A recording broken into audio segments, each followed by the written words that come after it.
जय भोलेनाथ दोस्तों। मेरे चैनल पे आप सभी का एक बार फिर से हार्दिक स्वागत है, अभिनंदन है। आज हम बात करेंगे भगवान नारायण के कूर्म अवतार की। सबसे पहले जानते हैं इसका अर्थ।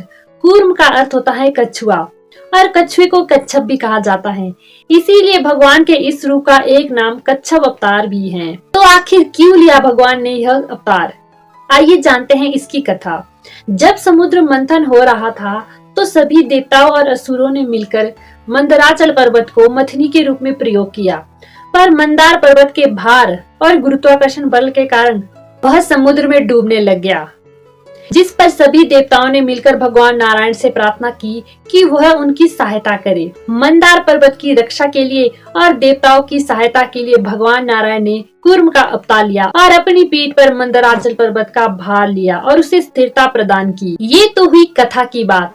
अब जानते हैं कि भगवान नारायण का कूर्म अवतार किस चीज का प्रतीक है और यह अवतार हमें क्या सिखाता है। कूर्म अवतार को स्थिरता और संतुलन का प्रतीक भी माना जाता है। जब मंदार पर्वत डूब रहा था तो भगवान ने उसे स्थिरता प्रदान की।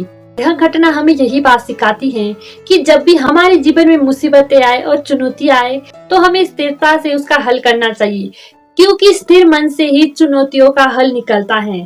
यह अवतार संतुलन का भी प्रतीक है। अच्छाई और बुराई दोनों मनुष्य के हृदय में ही वास करते हैं। मनुष्य को चाहिए कि जब भी उसके सामने समस्या आए तो वह अपनी अच्छाइयों और बुराइयों में संतुलन स्थापित करे। इसका भी प्रतीक भगवान कूर्म है। एक और बात जो भगवान कूर्म हमें सिखाते हैं वो है निस्वार्थ सेवा और त्याग। असुरों और देवताओं की सहायता के लिए भगवान ने कूर्म का रूप धारण किया और उनके काज सिद्ध किए। यह बात हमें यही सिखाती है कि हमें भी अपने जीवन में त्याग और सेवा को अपनाना चाहिए। जीवन में आने वाली चुनौतियों और समस्याओं के समाधान के लिए हमें भी भगवान कूर्म की तरह स्थिर और अचल रहना चाहिए, तभी हम समस्याओं का हल कर सकते हैं।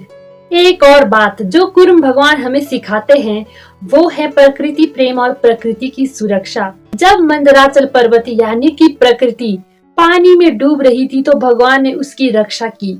यह बात हमें यही सिखाती है कि हमें भी अपने आसपास की प्रकृति का सदैव रक्षण करना चाहिए और उसका सम्मान करना चाहिए और प्रकृति से प्रेम करना चाहिए। भगवान का कोई भी रूप हो या कोई भी अवतार हो, उसमें एक गूढ़ शिक्षा छुपी हुई होती है। हमें उससे सीख लेनी चाहिए और उसे अपने जीवन में अपनाना चाहिए, तभी हमारी पूजा सफल है। तो भगवान विष्णु के इस अवतार से भी एक गुण सीखिए और अपने जीवन को सुधारिए।